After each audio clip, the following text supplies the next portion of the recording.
recording. So how to teach writing skills to ESL and EFL students. तो हमने क्या अभी डिस्कस किया था पहले भी कि ESL is English as a second language and EFL is English as a foreign language. How to teach writing. One of the headaches that the teachers of English in EFL and ESL classrooms face is how to teach writing. हम बात तो करते हैं कि reading and writing is very important, लेकिन writing आए कैसे वो बहुत मुश्किल एक कॉन्सेप्ट है. अब यहाँ पे एक आपको डिफरेंस पता होना चाहिए कि राइटिंग करना खाली एक स्किल भी है और एक क्रिएटिव प्रोसेस भी है. यानी कि एक तो आप कहें कि जी राइटिंग सिखानी है, तो राइटिंग सिखाने का ये मतलब है कि पेंसिल पकड़ना, उसका फॉन्ट लिखना, उसकी डायरेक्शन का पता होना, जॉइनिंग राइटिंग सिखाएं, ये वो राइटिंग स्किल है. That is one aspect of writing. और जो बड़े स्टूडेंट्स के लिए और आप लोगों के जैसे लर्नर्स के लिए इम्पॉर्टेंट है वो ये नहीं है कि आप राइटिंग की फॉन्ट राइटिंग या हैंड राइटिंग सिखाएं, बल्कि आपके लिए क्रिएटिव राइटिंग या आंसरिंग पर्पसेस के लिए राइटिंग लिखना, राइटिंग यूज़ करना वो ज़रूरी है. क्योंकि पेपर्स में आप लोग जो जवाब देते हो तो इस चीज़ का अक्सर आपका टेस्ट नहीं हो रहा होता कि आप किस तरह से उसको जॉइनिंग राइटिंग कर रहे हो, नीट कितनी है, या आपने कैसे लाइंस के ऊपर अपनी राइटिंग को प्लेस किया हुआ है. वो राइटिंग स्किल का इस्तेमाल नहीं हो रहा था, बल्कि आपके राइटिंग प्रोफिशेंसी कि आपने क्या लिखा, पर्पस क्या था, उसका कंटेंट क्या है, उसका स्टाइल क्या है, उसमें कितनी कोहेरेंस है, कितनी उसमें कोहेजन है, लॉजिकल कितनी है, ऑर्डरली कितनी है, और क्या मुकम्मल बात जो आप कन्वे करना चाह रहे हैं वो उस राइटिंग के थ्रू पहुंचती है या नहीं. तो हम यहाँ पे उस चीज़ पे फोकस करेंगे. यहाँ पे जो मुराद है वो इस तरह की राइटिंग है कि जो आप लोग यूज़ करते हैं. It is one of the skills that requires from the students not only to be equipped with the necessary skills but also to be motivated. अब अच्छी राइटिंग के लिए motivation is very important. Otherwise आप चल चलाओ किस्म के जवाब लिख लें या आप लोग कुछ रटा रटाया लिख दें तो वो राइटिंग में नहीं आएगा. अगर आपने राइटिंग की बात करनी है तो ऐसी राइटिंग होनी चाहिए कि जो आपकी तरफ से आए, आप उसको राइट कर रहे हो और पता चल रहा हो कि ये आपकी वॉइस, आपका आइडिया, आपका पॉइंट ऑफ व्यू है जो रिटन मीडियम के थ्रू आप शेयर कर रहे हैं. तो इन द अबव डेफिनेशन, अच्छा, what is writing? Writing is a purposeful human activity where by the writer intends to communicate content. Communicate करने की ज़रूरत है कंटेंट को, represented with conventional signs and symbols. और वो कंटेंट कैसे कम्युनिकेट होगा? उन साइंस एंड सिम्बल्स यानी उन अल्फ़ाबेट्स और उन स्पेलिंग्स, रिटन स्पेलिंग्स के इस्तेमाल के थ्रू आप वो मैसेज कन्वे करेंगे टू एन ऑडियंस. और ऑडियंस कौन है? आपका रीडर. तो ये इस एक्टिविटी में 5 एलिमेंट्स जो हैं उन्होंने पूरी डेफिनेशन में वो हाईलाइट किए हैं कि राइटर वो है कि जो सेंडर है. जिस तरह हमने कम्युनिकेशन प्रोसेस, कम्युनिकेशन साइकिल किया था ना सेकेंड सेमेस्टर में, तो the writer is the sender. वो हु है कि हु इज़ राइटिंग. तो मैं राइट करूँगी, मेरा स्टाइल, मेरी वॉइस, मेरा पर्पस कुछ और होगा. किरत करेगी, उसका कोई स्टाइल, उसका पर्पस डिफरेंट होगा. और जब आप बहुत से दफ़ा किसी की राइटिंग पढ़ते हैं तो आप उसके राइटिंग स्टाइल से वाकिफ़ हो जाते हैं और आपको पता चल जाता है ये उसकी राइटिंग है, ये इसकी राइटिंग नहीं. वो उसमें खाली हैंड राइटिंग नहीं होती, उसमें जुमले बनाने का तरीका होता है. लंबे जुमले लिख रहे हैं, एडजेक्टिव इस्तेमाल कर रहे हैं, तफसील कितनी बयान कर रहे हैं, तो ये ख़ास राइटर का स्टाइल होता है. द कंटेंट नंबर 2, क्या लिखा जा रहा है, जो आपने कन्वे करना है. वो कुछ किसी को सिखाने के लिए भी हो सकता है, वो आपकी इंटरटेनमेंट के लिए भी हो सकता है, वो किसी को जो है आप करेक्शंस के लिए भी कर सकते हैं, कोई आप ऐड लिख सकते हैं, अवेयरनेस के लिए भी लिख सकते हैं. तो वो कंटेंट व्हाट होगा उसके पीछे होता है उसका पर्पस कि ये कंटेंट लिखा क्यों जा रहा है, विच इज़ नंबर 3 कि why is the content being written. तो अगर आपका फॉर इंस्टेंस गाइड बुक उठाएंगे तो उसमें पर्पस क्या होगा कि आप लोगों को वो सैम्पल आंसर्स शो कर रहे हैं कि जिस तरह के आप आंसर्स खुद लिखें, तो उसका पर्पस और होगा. स्लाइड शो का पर्पस क्या होगा कि आपकी ऑडियंस जो सामने बैठी है, आप किसी तरह की इंफॉर्मेशन उनको आप कन्वे कर रहे हैं. इसी तरह से अगर कोई ऐड है तो उसका पर्पस क्या है कि थोड़े अल्फाज में आपको वो की इंफॉर्मेशन ऐसी दे दी जाए कि जिसके थ्रू आप उस आउटलेट या शॉप तक पहुंच जाएं कि जिसका वो ऐड है. तो the purpose decides the content. अब ये सारा कुछ लिखा किसके लिए जा रहा है, फॉर होम, ये आ गया नंबर 4, वो है ऑडियंस. अब ऑडियंस कैसी है, उसकी लैंग्वेज कौन सी है, उसको कितनी टेक्निकल लैंग्वेज समझ आ रही है, उसको उर्दू में लिखना है, इंग्लिश में लिखना है, वो फिर आप उस हिसाब से अपना कंटेंट मॉडिफाई करते हैं. और फिर मीडियम क्या है, कौन से साइंस एंड सिंबल्स इस्तेमाल हो रहे हैं. अगेन इसमें वही चीज़ आ रही है कि अगर वो उर्दू पढ़ सकते हैं तो उर्दू के साइंस एंड सिंबल्स आ रहे हैं, यानी कि अलिफ बे पे ये सिंबल्स है ना जो हमने उसकी लैंग्वेज और स्पीच को दे दिए हैं. अब अगर बे की जगह ते होता शुरू से और ते की जगह बे होता तो हम वही याद कर लेते और वही इस्तेमाल कर लेते, क्योंकि ये कोई सिंबल्स ऐसे नेचुरल तो नहीं है ना, ये इंसानों ने ही बनाए हैं. अब बी की शक्ल अगर बी जैसी है, उसमें जनाब राइट साइड पे 2 सर्कल्स होते हैं, अगर वैसे ना होता कोई और सिंबल होता तो वो भी हम उसको ही अडॉप्ट कर लेते, उसको हम अपने स्टूडेंट्स को, अपने बच्चों को याद करवा लेते. The signs and symbols are the letters of the alphabet, the spellings which you use. तो फिर आपने ये देखना है कि ऑडियंस के हिसाब से कौन सा मीडियम इस्तेमाल करना है. तो ये इंपॉर्टेंट कंपोनेंट्स हैं. अब ये इनके बाद हम फोकस करेंगे कि writing as a communicative skill. अब writing is a skill that is highly required nowadays. आप लोग टेक्स्ट मैसेजेस करते हैं, ईमेल्स करते हैं, असाइनमेंट्स लिखते हैं, लिस्टें बनाते हैं, आप लोग जो है सर्च करें, आप कंटेंट डालते हैं, तो कुछ ना कुछ कम्युनिकेट करेंगे आप, या तो अपने कंप्यूटर को या अगले बैठे बंदे को, तब आपकी जिंदगी के सारे मकासद जो हैं वो हल होंगे, आपको जो चाहिए वो आपको मिलेगा. Written communication, for example, is the most common form of business communication. Emails and formal letters fulfill conversational-like purposes that the students have to master if they were to integrate today's job market. अब यहाँ पे आपने for instance अब पिछले 1.5 साल में Covid की situation में तो बहुत ही देख लिया कि हर तरह की कन्वर्सेशन जो है वो भी अब काफ़ी ज़्यादा टेक्स्ट मैसेजेस, ईमेल्स या फॉर्मल लेटर्स या फॉर्मल एप्लीकेशंस के थ्रू हो रही है. तो ये वो स्किल्स हैं कि जो आज की जॉब मार्केट में भी एसेंशियल हैं, इसलिए स्टूडेंट्स को इसके बारे में सही तरह पता होना चाहिए. Writing serves not only communicative purposes in professional activities but also in social ones. Social activities के लिए भी यूज करेंगे, प्रोफेशनल के लिए भी. In our everyday lives, we write or reply to invitation letters, thank you letters या cards, text messages, etc. Even journals carry a social communicative load. Journals वो होते हैं कि जिसमें लेटेस्ट टाइप की रिसर्च पूरी आपकी टीचिंग या साइंटिफिक कम्युनिटी के साथ शेयर की जाती है.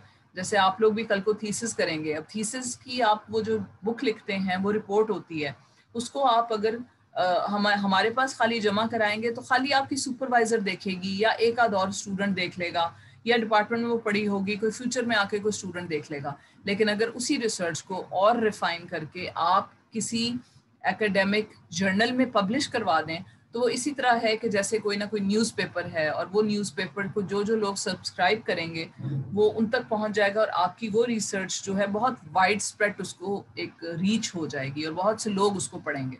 तो ये इसलिए वो जर्नल्स जो हैं they are very important in academia और सोशल कम्युनिकेटिव लोड जो है वो उठाते हैं. और वैसे जो जर्नल्स होते हैं पर्सनल डायरीज की फॉर्म में, वो भी एक कम्युनिकेशन है कि आप अपना कैथारसिस करते हैं, सारे दिन के बाद आप अपने एक्सपीरियंसेस के बारे में लिखते हैं. तो journal writers try to communicate their thoughts and feelings to themselves, ताकि उनको ज़्यादा समझ आए, या एक टाइम पे वो क्या फील कर रहे थे उस वक्त वो लिख दें और बाद में जाके वो देखें तो अपनी फीलिंग्स और अपनी किसी तरह की मेंटल हालत को समझने में उनको मदद हो. As a communicative skill, sometimes we initiate the need to write, other times we respond to someone. तो कभी कभी हम सेंडर होते हैं, कभी कभी हम रिसीवर होते हैं, which is very understandable. अच्छा, राइटिंग वर्सेस स्पीकिंग, क्या डिफरेंस है इन दोनों में? Compared to the speaking skill, writing is more regulated. Regulated का मतलब है कि जो सारे ग्रामर रूल्स और बाउंड्रीज हैं वो राइटिंग में ज़्यादा यूज़ होती हैं, उनका ख्याल रखा जाता है और गलतियाँ जो हैं वो ज़्यादातर एक्सेप्टेड नहीं होती. क्यों? क्योंकि ये एक्सपेक्टेड होता है कि राइटर ने जब वो लिख लिया सब कुछ तो उसके बाद उसकी प्रूफ रीडिंग करके या चेक करके फिर वो सेंड करेगा. आप भी जब क्वेश्चन पेपर करते हैं तो आप बोलने में तो आंसर आधे जुमलों में उर्दू इंग्लिश मिक्स में करें, मगर रिटन आंसर आप कैसे लिखते हैं? आप हेडिंग्स डालते हैं, हेडिंग्स का मार्कर चेंज करते हैं, अंडरलाइनिंग करते हैं, शुरू में डेफिनेशन देते हैं, आगे जाके जवाब लिखते हैं, फिर क्वेश्चन खत्म हो गया तो आप फिर लाइन मारते हैं, तो बताते हैं जी फर्स्ट सेकंड क्वेश्चन. तो ये देखेंगे आप ज़्यादा रेगुलेशंस इस्तेमाल कर रहे हैं. Speech is often spontaneous and generally unplanned. तो स्पीच में क्या है? साथ साथ सोच रहे हैं, साथ साथ बोल रहे हैं. Speakers have support from interlocutors to convey the message. That is, while you speak, the immediate audiences contribute to the conversation by nodding, interrupting, questioning and commenting to keep the conversation going. अब speech में आपके पास interlocutors होते हैं, यानी आपकी speech को आगे बढ़ाने के लिए काफ़ी सारी चीज़ें और भी चल रही होती हैं. आपको रिसीवर मैसेजेस कोई दे रहा होता है, रिएक्शन दे रहा होता है, फीडबैक दे रहा होता है, या आपके पास अपने जुमले को दोबारा से रीफ्रेज करने की अपॉर्चुनिटी होती है. फॉर इंस्टेंस अभी मुझसे सही कुछ नहीं बोला गया तो मेरे पास अपॉर्चुनिटी है कि आप मेरे सामने बैठे हैं, मैं उसको दोबारा से जुमला बोल दूं, या क्या पता आप ही मुझे इंटरप्ट करके क्वेश्चन कर लें कि ये दो चीज़ दोबारा मुझे समझा दी जाए तो मैं उसको रीफ्रेज कर दूं, या आपका कोई कमेंट करके मैं अपने आइडियाज़ को मॉडिफाई कर दूं. तो इस तरह से स्पीच में या स्पीकिंग में ज़्यादा फ्लेक्सिबिलिटी होती है और कॉन्वर्सेशन चलाना वो बहुत होता है. तो speech is also characterize by repetition, pauses, hesitations, paralanguage features like gestures, facial expressions और fillers. तो यानी pauses, hesitations में क्या होता है, if you're thinking about something तो आपके पास एक थोड़ा सा margin होता है कि आपके हाँ, तो ये pauses और hesitations आ गई. Paralanguage features, for instance आपसे किसी ने पसंद नापसंद पूछी, पहले आपका चेहरा जो है वो अच्छा हो गया या बिगड़ गया तो उससे ही पता चल गया कि अच्छा आपकी ओपिनियन क्या है, फिर आप उसके बारे में कुछ बोल दें. तो अगर आप बोल थोड़ा भी रहे हो तब भी आपके फेशियल एक्सप्रेशन जो है वो कन्वे कर देंगे कि ओ मुझे ये चीज़ नहीं पसंद, या अच्छा इसको नहीं पसंद. और फिलर्स वही मैंने जो कहा कि उसको आप गैप आ जाए तो आप उसमें किसी तरह की साउंड्स के थ्रू दूसरे को क्यों दे सकते हैं कि अच्छा अभी मैं बोलूँगी और लेकिन मैंने अभी पॉज लेके कुछ सोचना है. लेकिन रिटन में ये सब कुछ नहीं होता क्योंकि उसको नहीं, अब आप बुक्स नॉवेल्स पढ़ते हैं वो 300 साल पहले किसी ने लिख दिया, अब वो तो नहीं ना ऐसे कर रहा कि इस तरह के. वो राइटर फिर बड़ी रेगुलेशन के साथ पंक्चुएशन का ख्याल रख के, स्पेलिंग का ख्याल रख के अपनी उसको ग्रामर को भी करेक्ट करते हैं, अपनी वोकैबुलरी को भी बेहतर करते हैं, सिंटैक्स यानी अपने सेंटेंस स्ट्रक्चर को भी बड़ा अच्छे से इस्तेमाल करते हैं. It is generally planned and can be subject to modification. अब आपको अगर अपनी एप्लीकेशन आपने कोई लिखी, आपको पसंद नहीं आई, आप उसको री राइट कर लेंगे, या कोई गलती आ गई आप री राइट कर लेंगे. तो ये फॉर्मल होती है कि ताकि जब ऑडियंस उसको पढ़े तो उसको पता चले कि आपको जो है वो ये लैंग्वेज यूज के कन्वेंशंस का पता है. In addition to that, writing does not tolerate repetition, and if there is a response to a written message, it is generally delayed. अब राइटिंग में रिस्पॉन्स आपको उसी वक्त नहीं आता. अगर आपने मैसेजेस भी किए हैं तो बाद में आएगा, ईमेल किए बाद में जवाब आएगा. अगर फॉर इंस्टेंस आपका नॉवल किसी ने 50 साल बाद पढ़ा है और वो आपका कोई रिव्यू लिख दे तो वो भी एक बहुत डिलेड रिस्पॉन्स होता है. तो ये स्पीच, स्पोकन लैंग्वेज और रिटन लैंग्वेज के फर्क हैं. अब what we usually write, shopping list, name, phone numbers, emails, letters, text messages, notes, presentations, articles, reports and curriculum vitae. तो CV जिसको कहते हैं. अब इन सब की शक्लें डिफरेंट होती हैं, इन सब का लिखने का अंदाज डिफरेंट होता है. शॉपिंग लिस्ट में आप बुलेट्स बनाएंगे, फोन नंबर्स आप नाम के साथ सेव करेंगे, ईमेल्स में आप पहले किसी को हेलो हाय करके बताएंगे, ईमेल एड्रेस डालेंगे, फिर ख़त्म करेंगे. टेक्स्ट मैसेजेस इनफॉर्मल हो सकते हैं. नोट्स लेने में आप डायग्राम्स भी ऐड कर सकते हैं. प्रेजेंटेशंस में हर स्लाइड पे एक डिफरेंट आपने चीज़ कंटेंट प्रेजेंट करना, तो हर चीज़ का एक डिफरेंट राइटिंग स्टाइल है. और एज टीचर्स आपका काम है कि आप स्टूडेंट्स को अवेयर करें कि किस तरह की चीज़ को लिखने के लिए किस तरह का फॉर्मेट उन्होंने इस्तेमाल करना है, और फिर वो उसी के हिसाब से आप कभी कभी उनको मार्क्स भी देते हैं. जैसे आपको याद है कि एप्लीकेशन और लेटर में जिस तरह से ऊपर आप डालते थे एड्रेस या किसको आपने भेजना है उनके नाम, और फिर रिस्पेक्टेड मैडम, और एंड पे योर सिंसियरली, योर अफेक्शनेटली, वो उस तरह की चीज़ें, तो उसके आपको मार्क्स मिलते थे. क्यों? क्योंकि आपको वो राइटिंग के कन्वेंशंस सिखाना ज़रूरी है. ठीक है. अब व्हाई डू वी राइट, क्यों लिखते हैं हम? रिमाइंडर्स देने के लिए. लिस्ट क्यों लिखते हैं? अपने आप को रिमाइंडर देने के लिए. हम लर्निंग टूल के तौर पे भी राइटिंग को करते हैं, यानी आप नोट टेकिंग करते हैं, कॉपिंग करते हैं, जो जवाब आपको याद करके एग्जाम में लिखने की ज़रूरत है वो आप लिखते हैं. फिर कॉन्वर्सेशनल लाइक राइटिंग में आप ईमेल, लेटर, फॉर इंस्टेंस अपनी फ्रेंड को कहें, एकदम आप मैसेज करें, वो पता क्या हुआ अभी मेरी बहन ने मुझे ये कह दिया. ठीक है. तो वो टेक्स्ट मैसेजेस आपकी कॉन्वर्सेशन की तरह ही होती हैं, इसी तरह से कि जैसे कोई आपके पास बैठा हो. फिर आप राइटिंग फॉर इंट्रोस्पेक्शन, यानी अपने अंदर की फीलिंग्स को आप जांचने के लिए भी राइटिंग करते हैं, और सेल्फ डेवलपमेंट के लिए भी कि मैंने क्या सीखा, मेरे क्या रिएक्शन थे, मुझ में क्या कमी है, मैंने क्या बेहतर किया.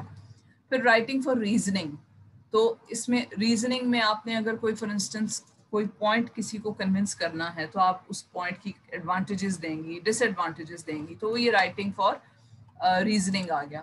ٹھیک ہے. اس کے علاوہ فنکشنل کیٹیگریز میں talking about the purpose of writing, we are in fact implying that writing has a functional role. تو جب آپ لکھتے ہیں, رائٹنگ کرتے ہیں مختلف پرپزز کے لیے, تو اندر آپ ڈفرینٹ طرح کے پرپزز استعمال کر رہے ہوتے ہیں, فنکشنز استعمال کر رہے ہوتے ہیں. فار انسٹنس اگر میں نے کسی کو, اس لیے میں لیٹر لکھ رہی ہوں کہ اس کو میں نے کسی چیز کے بارے میں کنونس کرنا ہے. میں نے فار انسٹنس کسی کو آپ میں سے کنونس کرنا ہے کہ ادھر داخلہ لیں اس یونیورسٹی میں, دوسری یونیورسٹی میں داخلہ نہ لیں.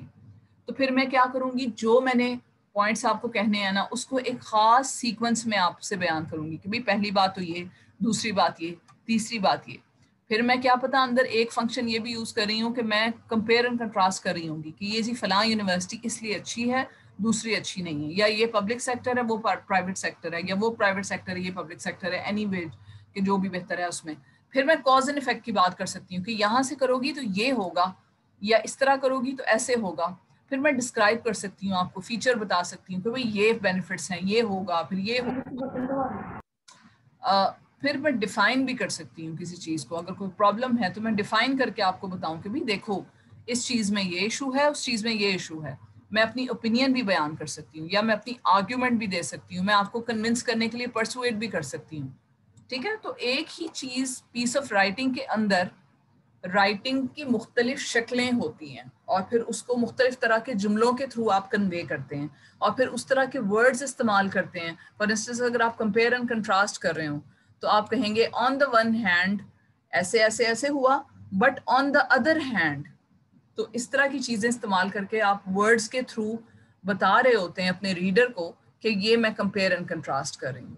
ٹھیک ہے. کاز اینڈ افیکٹ کی بات ہے تو اس میں آپ کہیں گے if you do this then this will happen. ٹھیک ہے. یا پھر فائنلی دیٹ ول ہیپن, یا ریزلٹنٹلی, اس طرح کے ورڈ کہ جی ریزلٹ یہ آئے گا, ریزلٹنٹلی کا ورڈ آپ یوز کریں تو پتہ چل جائے گا اچھا جی آپ کاز اینڈ افیکٹ کی بات کریں. تو جس طرح کا آپ کا پرپز ہوگا, فنکشن ہوگا اس پورے ایسے میں یا لیٹر میں یا کوئی بھی پیس آف رائٹنگ ہے اس میں لکھنے کا, تو اس سے پتہ چل جائے گا. لینگویج کے اس میں آپ مارکرز ڈال, لینگویج اس طرح کی استعمال کریں گے کہ پتہ چل جائے گا کہ اب آپ کا رائٹنگ کا پرپز کیا ہے. ٹھیک ہے. Knowing how to teach writing entails making the learners aware of the different modes of writing. That is the purpose of their written context. تو یہ ساری arguing ہے, persuading ہے, describing ہے, اس سب کا purpose جاننا, that is very important. How to teach writing in ESL and EFL classrooms. تو اس میں کیا ہے, آپ پہلے بیسک نالج دیتے ہیں that the learners should develop in the written lesson. Basic knowledge ہوگی, پھر اس میں آپ ڈفرینٹ ٹائپ کی رائٹنگ ایکٹیویٹیز اس نالج کو پہنچانے کے لیے کرواتے ہیں, اور اسٹوڈنٹس جو ہے کبھی کبھی رائٹنگ کی پریکٹس کرتے ہیں, کبھی کبھی وہ خود کچھ پروڈیوس کرتے ہیں. اسی لیے رائٹنگ جو ہے وہ سلیبس کا ایک بہت بڑا پارٹ ہوتی ہے. جب آپ اسکولنگ کر رہے ہوتے ہیں تو ایسیز اور آپ کے ریٹن آنسرز یا سمریز لکھنا, ورڈ میننگ لکھنا, یہ سارا کچھ آپ کی ٹیچرز آپ سے کرواتی ہیں. کیوں؟ کیونکہ سلیبس میں یہ سب کچھ ان بلٹ ہوتا ہے. پھر teaching writing as a product, as a process and as a genre. اس کا یہ مطلب ہے کہ اگر آپ کو کوئی ہم نے پروڈکٹ لکھنی سکھانی ہے, جیسے اگر ایسے ہے, ایسے ایک کمپلیٹ شکل میں ایک پروڈکٹ ہے, تو میں کہوں اگر دنیا میں کسی کو جا کے کہوں کہ بھائی مجھے ایسے لکھنا آتا ہے, تو میں کسی بھی ٹاپک پہ وہ پروڈکٹ بنا کے آپ کے سامنے رکھ دوں گی. یہ اسی طرح ہے کہ آپ کو اگر فار انسٹنس کوئی ڈش بنانی آتی ہے تو آپ کہیں کہ یہ ڈش, جی جی اپنے مائکس میوٹ کر لیں پلیز. اگر مجھے کوئی ڈش بنانی آتی ہے اور میں کہوں کہ جی میں کسی بھی ویجیٹیبل کے ساتھ یہ ڈش بنا سکتی ہوں, تو اس کا یہ مطلب ہے کہ مجھے وہ فائنل پروڈکٹ بنانی آتی ہے. اب اس میں مجھے آپ کوئی بھی ڈفرینٹ ویجیٹیبل دے دیں, میں اس کے ساتھ وہ اس ڈش کو بنا لوں گی. تو اسی طرح رائٹنگ ایز اے پروڈکٹ کہ مجھے اپلیکیشن لکھنی آتی ہے, اب مجھے آپ اپلیکیشن ٹو دا پرنسپل کہہ دیں, میں لکھ لوں گی. Application to the teacher, leave application, چھٹی کی اپلیکیشن, وہ لکھنی آتی ہے تو میں کسی بھی ٹاپک پہ وہ پروڈکٹ پروڈیوس کر لوں گی. اگر میں کہوں کہ مجھے لیٹر لکھنا آتا ہے تو میں لیٹر ٹو دا فرینڈ بھی لکھ لوں گی, میں لیٹر ٹو فادر بھی لکھ لوں گی. اندر کانٹینٹ چینج ہو جائے گا مگر وہ پروڈکٹ کی شکل, اس کا فارمیٹ مجھے آتا ہے. شارٹ سٹوری میں لکھ لوں, ایسے میں لکھ لوں, تو میں یہ کہوں گی کہ مجھے یا آپ ایز ٹیچرز کہیں گی کل کو جا کے کہ آپ نے رائٹنگ ایز اے پروڈکٹ، یعنی کہ ان کی فارمل جو شکلیں ہیں رائٹنگ کی جو اسٹوڈنٹس کو ضرورت ہوگی وہ آپ نے سب سکھانی ہے. اب ایز اے پروسیس کے کیا مطلب ہے کہ اس میں جو کریٹیوٹی آتی ہے وہ آپ نے بھی اسٹوڈنٹس کو سکھانا ہے. فار انسٹنس اگر آپ ان کو کریٹیو رائٹنگ کروا رہی ہیں اور ان کو اسٹوری لکھوانی ہے اور آپ ان کو ٹاپک دے دیں اور آپ ان کو تھوڑے سے کوئی ہنٹس دے دیں اور ان سے کہ خود سے اسٹوری لکھیں. اب وہ کیسے لکھیں گے، کبھی کبھی آپ ان سے ڈسکشن کریں گی یا ان سے کہیں گی آؤٹ لائن لکھیں یا کوئی ڈرافٹ لکھیں اپنی اسٹوری کا، پھر آپ ان کو فیڈ بیک دیں گی، پھر اس پہ وہ امپروومنٹ کریں گے، پھر ان کی ایک فائنل شکل بنے گی. تو یہ پورا ایک رائٹنگ کا پروسیس ہے. تو ٹیچر کا کام دونوں ہے کہ فائنل شکل جو ہے وہ بھی سکھائے کہ شکل یہ ہونی چاہیے، تو وہ ہو گیا پروڈکٹ، اور کس پروسیس کے تھرو لکھنی ہے یہ ہو گیا پروسیس، اور پھر ڈفرنٹ طرح کی رائٹنگ کے سٹائلز کیا ہیں وہ ہو گیا ژانرا. فار انسٹنس اگر آپ نے پوئم لکھنی ہے تو پوئم کی کیا ہوتی ہے، چھوٹی چھوٹی اوپر نیچے ورسز ہوتی ہیں. آپ اس ٹیکسٹ کو دیکھیں گے اگر آپ کو سمجھ آ جائے گا کہ یہ ٹیکسٹ پوئم نہیں ہے، یہ کوئی ایسے کا یا کوئی ہینڈ آؤٹس کا یا نوٹس کا، یا آپ پروز کہتے ہیں جی، پروز کی یہ شکل ہے، پوئم کی ایک اور شکل ہے. اسی طرح سے اگر آپ نے کوئی ڈائلاگ ہے، کوئی پلے پڑھ رہے ہیں تو اس میں کیا ہوتا ہے کہ ایک نام ہوتا ہے، نام کے آگے ڈائلاگ، پھر اگلے کیریکٹر کا نام، اس کا ڈائلاگ. تو ایک پلے کی بھی ایک اگلی شکل ہے. تو ڈفرینٹ جانرس کے ساتھ ان کی شکلیں بھی ڈفرینٹ ہوتی ہیں. تو اسٹوڈنٹس کو آپ نے یہ بھی اویئر کرنا ہوتا ہے. ٹھیک ہے، ہم اس کو سیشن کو ری جوائن کرتے ہیں دوبارہ سے اور پھر میں آگے آپ کو کمپلیٹ کرواتی ہوں.